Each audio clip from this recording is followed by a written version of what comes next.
everybody, Allison Gardner here, and I have been set for like 3 days to talk to you about supporting a spouse with anxiety, and that means letting things go. And I was all set to talk about how you let the little things go in the face of their anxiety, because anxiety can make you a little bit more abrupt. It can make you hyper-focused on some things that might not really matter, but they're what's within your control, and so that's what you control. Or you're short with people because you feel like you have to be in a hurry, and so you're very succinct and you're very precise and you're very much in a hurry. And so I was all set to talk about the things that you let go. Like you don't react in haste back. You let it be because you realize that it's the anxiety talking. It's not the person that you love, and them being fully aware of what's going on. You let go of putting up the Christmas tree early because more clutter would be too much for an overwhelmed mind. You let go of certain traditions because things are too stressful and it's not worth adding to the stress just to try and do traditions for the pure sake of traditions. You work to balance time with family and other responsibilities because sometimes the other responsibilities and the other things on their mind are the only thing that they have space for. All of those things are still really true. And all of those things I still hold on to and am working to deal with. But the thing that has come to the forefront of my mind way more than that is you let go of the high standards that you hold yourself to. And you let go of the almost austere mindset that you hold yourself to. Last week I talked about the voices in your head, and for me, the voices in my head always told me that you go to all the hours of church. Those voices in my head always told me that if my house wasn't a certain level of cleanliness, that I wasn't good enough.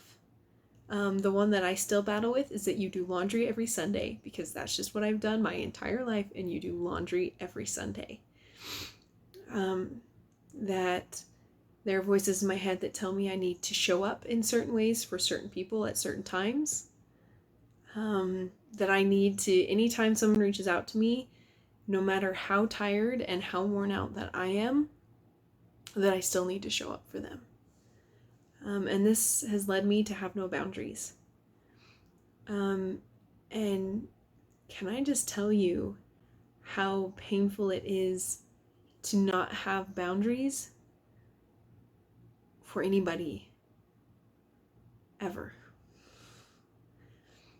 Because you have seen the dark place of the person you love, and so you put your boundaries aside for that person so that you can show up for them and that you can be a safe place for them and that you are 100% there for them.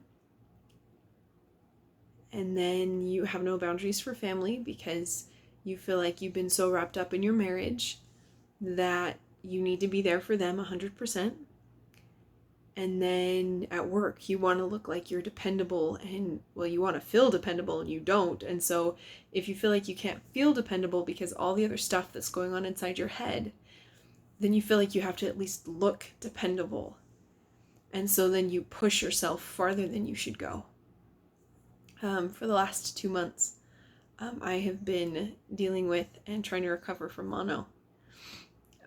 And my energy that is usually pretty boundless has not been that way. And so I have just had to face saying no. And that has been the most terrifying and scary thing that I've ever done, is to have to say, no, I can't stay to work for the full 8.5 hours. Or no, I can't be at my ward for the full 2 hours because even though it's 2 hours instead of 3, I'm done. And I've had to do that because physically I've had to do that, but physically doing that for myself has made me realize that I should have done that emotionally a long time ago. I don't know how many nights that I've cried in the bathroom because I hadn't said no enough. Because if I thought that I just pushed hard enough, that it would all be fine and that I would just make it through. I don't know how many times I have picked up the phone to ask for help, but those voices in my head told me not to.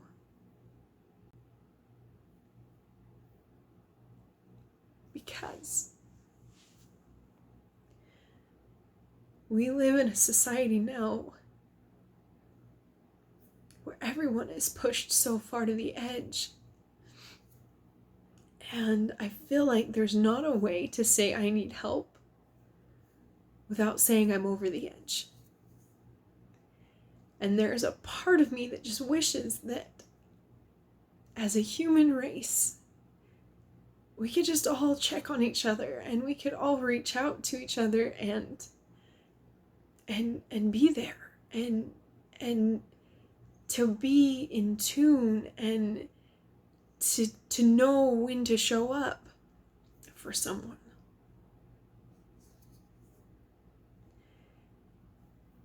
And I realize that maybe that's a fairy tale. And I'm in no way perfect at this myself. I know I'm not.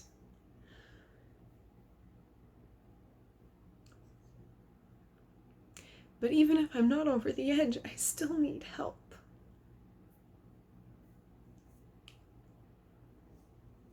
But so many times I can see how much farther I could be pushed.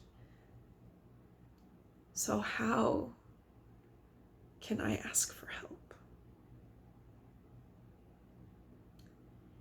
And so I go back to where I started.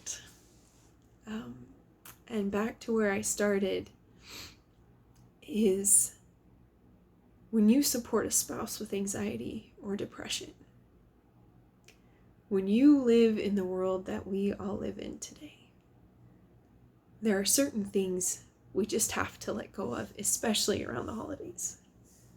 For me, it was letting go of having a Christmas tree. It might still go up, but me letting go of my need to have it up just because it's tradition and it's just because what I've always done. And that's what it is letting go of things that we've done, that we've always done just because we've done them. It's letting go of the cruel standards that I impose on myself. Because some days I can't make it through 2 hours of church. I'm exhausted from the silence. I'm exhausted from being in my own head, wondering if I have done enough. Everywhere, because things feel so out of my control that I wonder, have I done enough of the things within my control that it's enough? And letting it go, and letting go with the knowledge that it's not in my control. And it's letting go of all of the things that, all the rules that I hold myself to that are so unfair and so unhelpful, with the knowledge that just because I've done something or just because I was taught something once doesn't mean I hold myself to that standard every time. It's writing a letter to Heavenly Father and asking what He says about it. So many Sunday nights I go to Him, feeling as though I have failed to do something, or though I am not living up to the standards that I should. And every night that I've gone to Him, He says, Allison, you are doing better than you think you are. So if you are feeling beaten up by your own standards, if you are feeling beaten up by your own protocols and ideas and procedures of how things should be, and you feel like you aren't measuring up, I hope that you will take it to the Master of the universe, that you will take it to His Son, Jesus Christ, the Master Healer, and ask them what things you can let go of, and ask them how you're doing. Because I promise you, they'll tell you you're doing better than you think you are. So this Christmas, whoever you're supporting, maybe you're supporting yourself, let go of your flawed perspective of who you are and embrace who it is the Heavenly Father sees you to be. And cut yourself some slack, because He already has. Thank you for joining me on this journey of letting go, and I will see you next time. Bye.